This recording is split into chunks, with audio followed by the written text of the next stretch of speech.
The Mastering Local Marketing podcast helps local small business owners like you understand what it takes to successfully market your business and drive new customers through your doors. We provide actionable insights, interview leading experts and business owners in various industries, as well as provide tips and tricks we've uncovered over the last 25 years in the field. Whether you're starting your business or you've been at it for decades, let us provide you with the education and resources you need to grow your customer base. It's time to start mastering your local marketing. Here's your host, Matt Hansen. I am Matt Hansen, and this is Mastering Local Marketing. I am here with Jim Diedlow, and we've got our special guest, Rick Bella, today. Jim, you're off on the side of the couch today. We've pushed you kind of off over to the side, but that doesn't mean that we don't love you still. I fully do not feel that, by the way.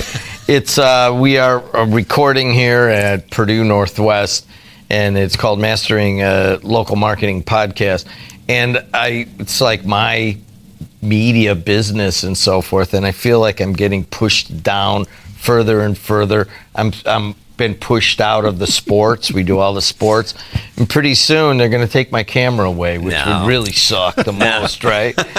Hey, we do the podcast. Why? Basically, we just need to educate small businesses out there that marketing is not as hard as they think it is. And one of the things that you got to figure out is how you present your business and what it looks like visually, and that's why we're talking photography today. We are. We are talking how photography can either help or hurt your small business. And, we're sitting here with Rick, and I'll introduce you in a minute, Rick. But really, I laugh about photography because I try to do photography. I have the Canon 6D at home. I have two other DSLRs. I have the, all the fancy little cameras that you can get. And I have all the lighting and all this other stuff. And I think, all right, I'm going to sit down. We're going to do this fabulous shot. And when I get it and I do it, I sit there and I go, that's great. Now I have to go back into Photoshop or Illustrator and start cleaning this up because I obviously don't know what I'm doing, right? So, Rick, you've been doing this for many years. I know you've got 40 years in business, multiple millions of dollars in revenue and assistance and all of this, this background with you. But today we're talking photography, right? And Bella Photography is your family business, and you do this for a living. Yes. So tell me a little bit about Bella Photography and how that got started. Well, we started about 25 years ago, and it sounds really odd to say it now when I say it out loud, but we've been in Valparaiso for just over 20 years, and I always had a love for photography. My father did photographs, family photographs. I had a camera in my hand at a very young age, and so going through high school, I had a buddy whose father owned Dairy Rich ice cream. Do you remember Dairy Rich? And so junior year in high school, they got a new packaging. And I told my buddy, hey, tell your dad I could do those photos for him of the new product line. And so we picked a Saturday, went in with some floodlights, put together the empty ice cream cartons then, of course, and did a photo shoot. And it was so much fun spending the day with some buddies and setting up the lights and taking the photos. And then later, seeing the actual photos on display on billboards, in magazines, and in ads, I think I was just absolutely hooked because it was like I created that image that is helping somebody sell their product. And ever since then, I always had a camera in my hand. What kind of camera was it then? It was a Pentax K1000. Jeez. That a lot of people had back in those days. Exactly. That was the nom de plume, man. Film camera. Yeah, it was film camera, and gosh, you remember how expensive it was to buy the film and get it developed? Yep, absolutely. I mean, the purchase of the camera was just the beginning. Right. Plus, it was the scariness of the unknown. You took the photo, but there's no screen to look at on the back, right? There's no phone to look at to make sure you got it right. So you had to be kind of dead on with your exposure to make sure the shot would come out correctly. Right. And it was always a nervous time to go to pick up the the developed film to see how you did. You know? Yeah, so if you're like me, I've had to call back a client and actually go reshoot because everybody's done that. You love that part, right? It's like, well, I need a few more shots, but really what you're saying is I messed up. Yeah. Right. Exactly. Well, I mean, back in the day, that when you had that, a lot of photographers would do 2 camera shoots. Hey, all right, do this one and I'll do this one, because there was stuff you just didn't know. You could have had a speck on your lens. Sure. None of that would happen. But if you did it twice, I did that. I was helping a guy do the Griffith little kid cheerleaders, right? Mm-hmm. And we took every one of them at, I don't know, probably 200 little cheerleaders. And then the photos were bad. We had to go to everybody's house and shoot it in their front yards. Oh. So, I mean, this is almost like having like PTSD even talking about that, because that took weeks to get done. Yes. But anyways, I do interject. Rick, what's so cool about being a photographer? I think that creating something and using my artistic skills is the most fun. You're actually creating something, a moment in time that will never be captured again. When we do large events, of course, and documenting something for a large corporation so that they can enjoy it and use it for future marketing is really a kick. It's kind of fun to do it. And we just really enjoy it. And we always shoot with multiple cameras, so that's a really good point. Redundancy is certainly important in what we do. What kind do you have? I have a Canon 6D. That's it? That's the one you use? That's the one I use. You don't have a backup Nikon or anything? I have a backup Sony. I forget what kind it is. And then mirrorless or the old kind? No, it's one of the newer ones. The Alpha? Yeah, the Alphas are. What it is, but that tells you how often I use it, right? I bought that one more for the video aspect, because the Canon 6D, if you shoot video in it, you can actually hear the internal motor through the microphone. So then you know it's running. Well, you know it's running, but then then you're buying all kinds of other equipment to go with it for the microphone side. Yeah. You mentioned marketing and photography. In presenting your small businesses, which is who we were talking to, what's the biggest mistake they make with their photos?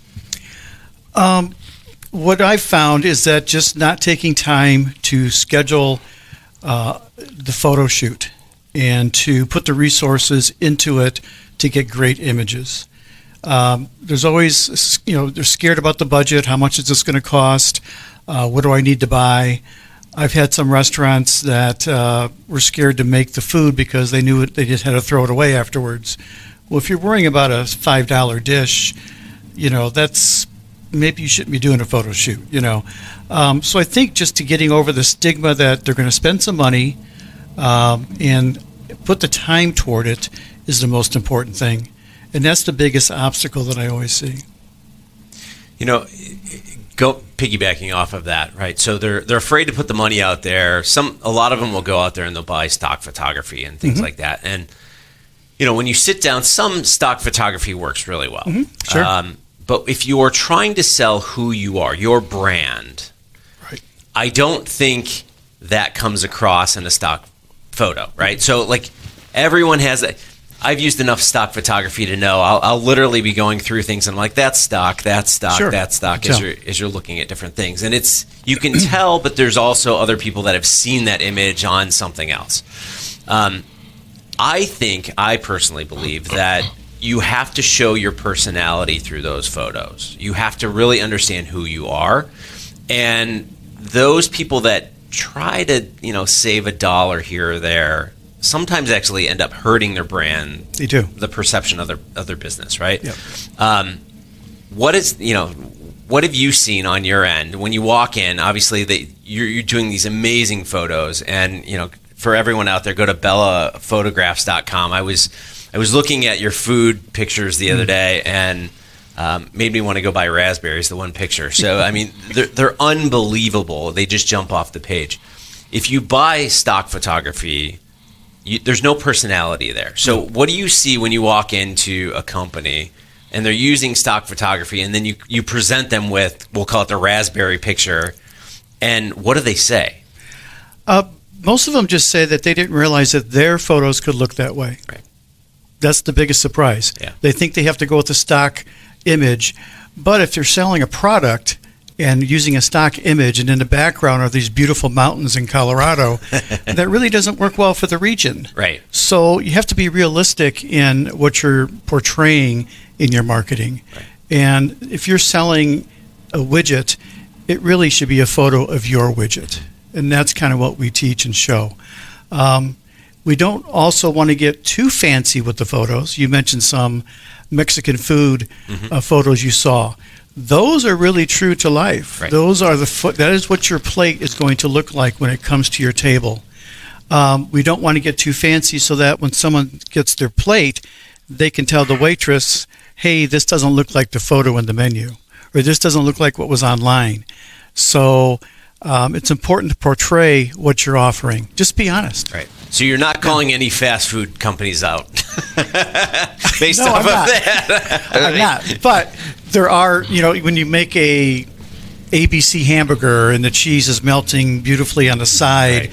yeah, it's not going to look like that when you unwrap it from the paper Of course. that you got out of the bag, okay? And people accept that. Right. They know you're showing them what the product really is, but we have to package it, we have to put it in a bag and serve it to you or get it to you. It's going to be a little different. But as consumers, we've accepted that. Adriana Alvarez is a student at PNW, and she is the producer of our podcast. Oh. Some people are watching this. Can you go to photographs.com Right. and put up these food? I started 4 hours ago, and I'm ready to go eat. This is not helping, especially this Mexican food dish at the top. But you've got some meat cuts. You're not going to order that, and it's going to come looking exactly like that. But Well, that was served at a event. That was something offered at an event. The corn photograph is real corn. that's like The Mexican corn, right? right? Yeah. It's elote, right? Elote, yeah. The Mexican dish at the top is a real dish from a very popular local restaurant. That's Pepe's. That looks like a Pepe's dish, and Right. that's the best Pepe's dish Right. I've ever seen. Ted, if you just go down a little bit, about maybe 3/4 of the page down there, you'll be able to see the Pepe's dish. And I guess this is, Matt and I are like both amateur, just clumsy photographers. But man, the lighting on these food dishes, how do you get that? Well, the lighting is the most important thing in taking photographs. Photography, that's the definition of photography, is capturing light. Right. That's all we're doing is capturing the light and the reflections. So it's really important to light the products so that they're bright and cheerful looking and there's no dark shadows. That by far is one of the things that do-it-yourself photographers, restaurant owners, or any kind of product really, they try to do it themselves, but without proper lighting, it's just not going to look right.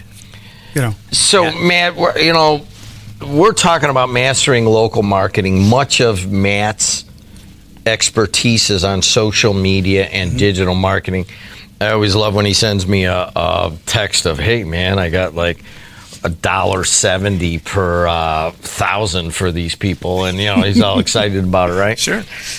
But when I say, you brought Rick in here, Rick's a local elected official too, but I'm thinking, gosh, we're going to talk about photography.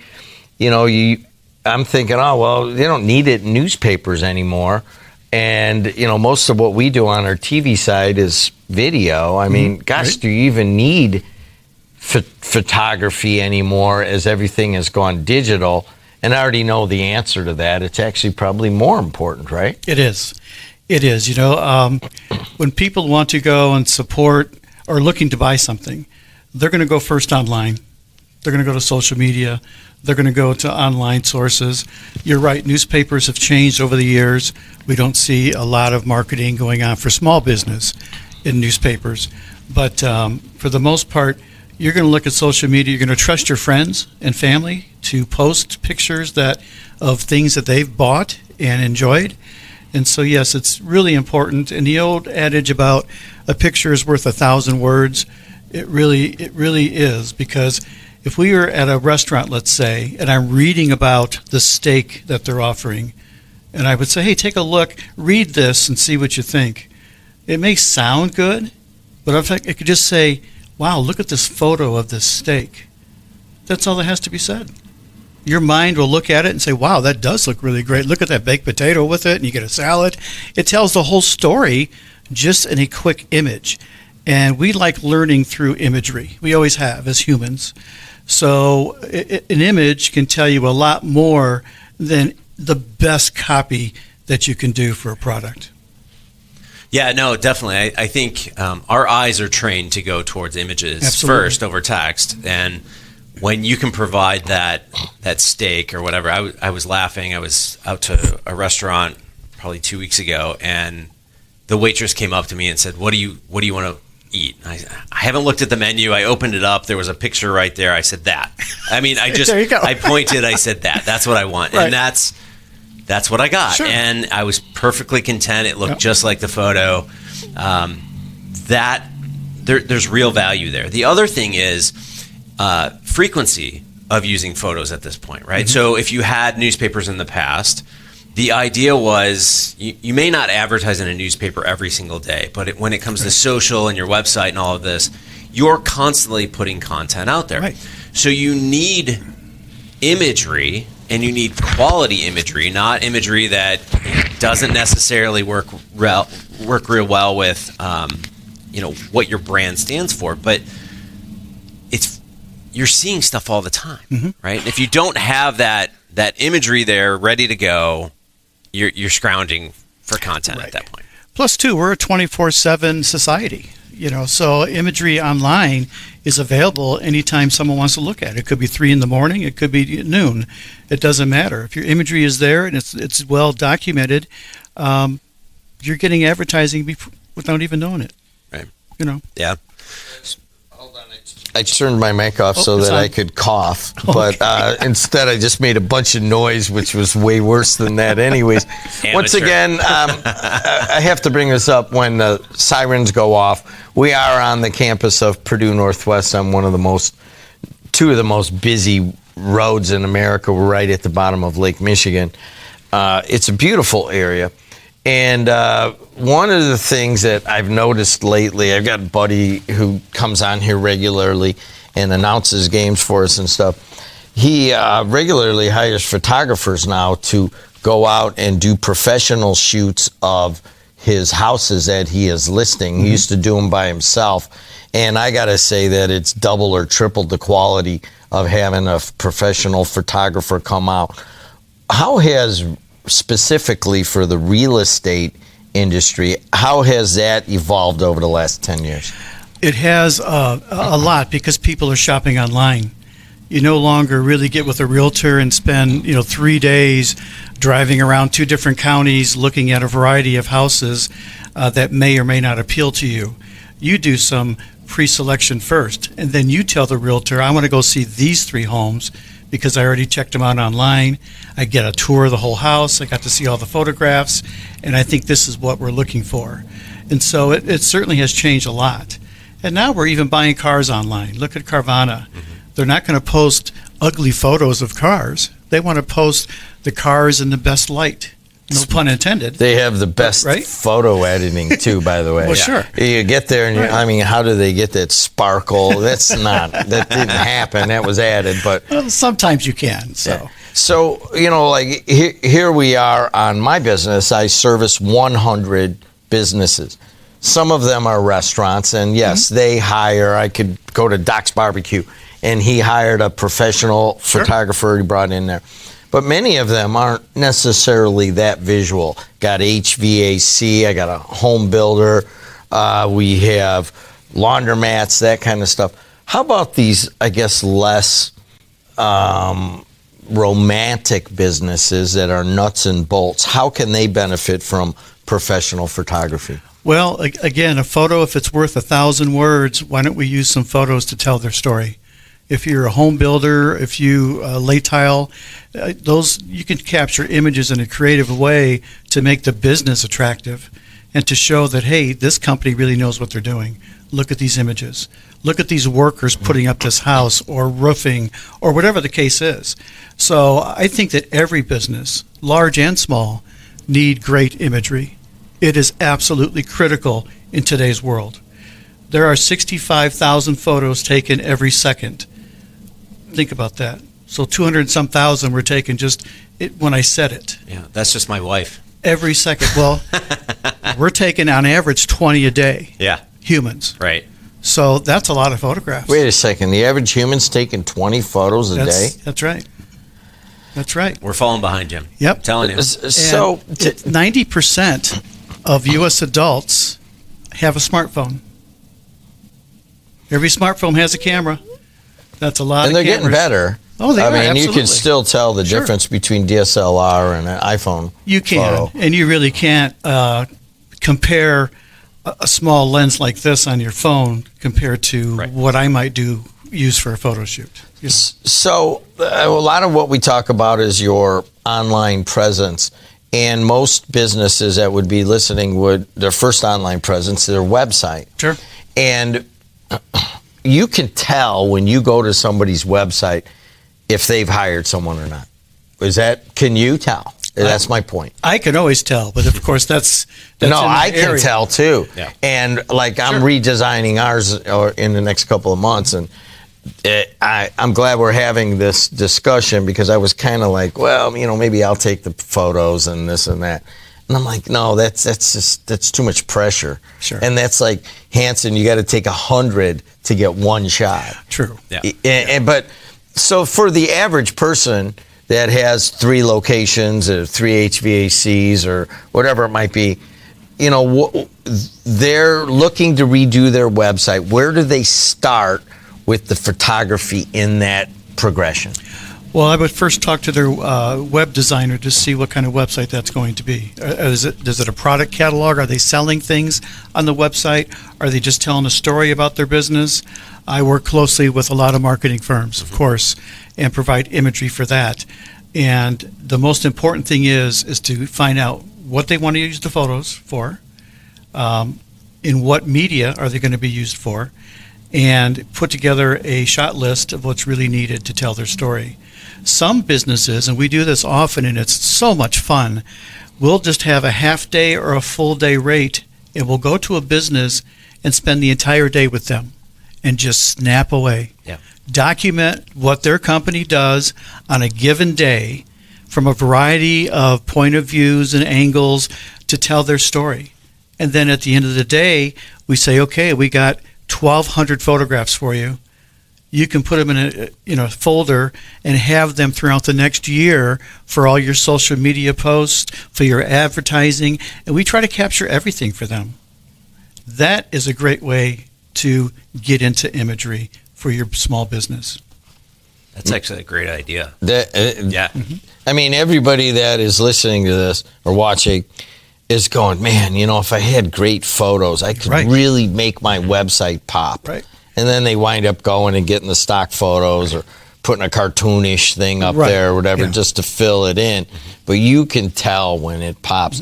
The bigger companies. I had watched the IU basketball game last night. If you're listening later, it's probably not even basketball season.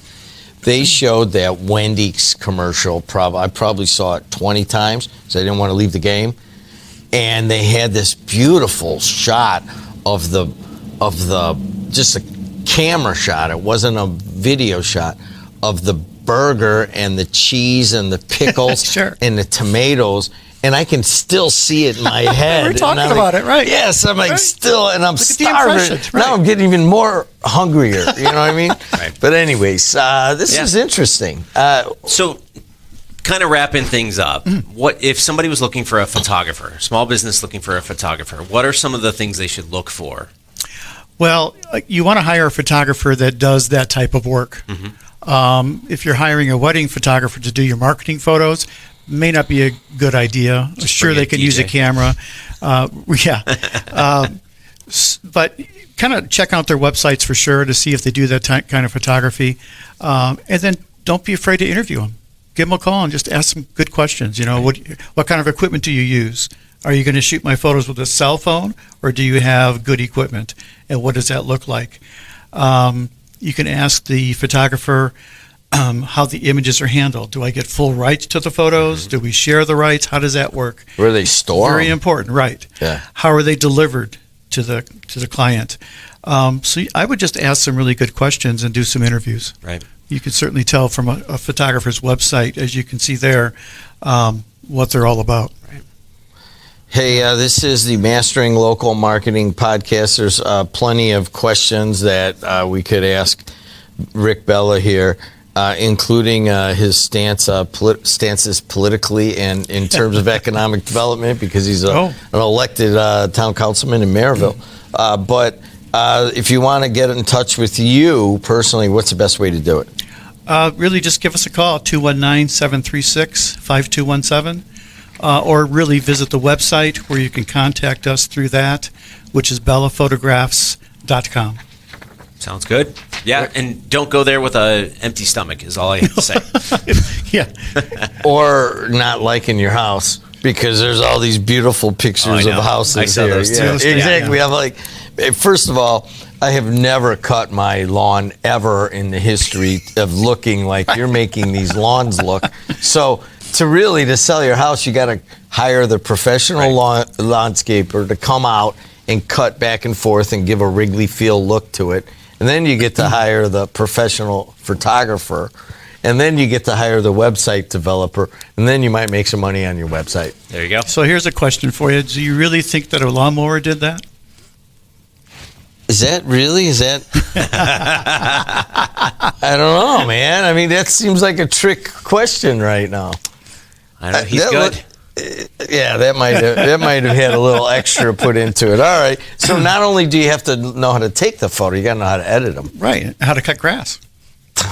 In post. See, politician all the way. Yep. It's all good. All right. Close us out, my friend. All right. So that is, we are, Mastering Local Marketing. Our guest, Rick Bella, thank you for being with us today. Sure, I think my we've pleasure. learned a few things. And please go check out his website and see what the images, they're amazing. So, thank you. Again, photography creates a mood. It does. And we've got to make sure that your small business is getting that right mood out there and that you're not actually hurting your company. So we will see you on the flip side, and thanks for listening today.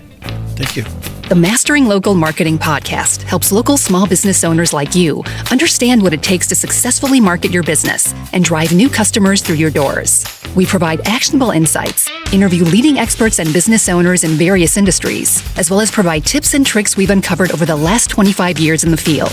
Whether you're starting your business or you've been at it for decades, let us provide you with the education and resources you need to grow your customer base. It's time to start mastering your local marketing.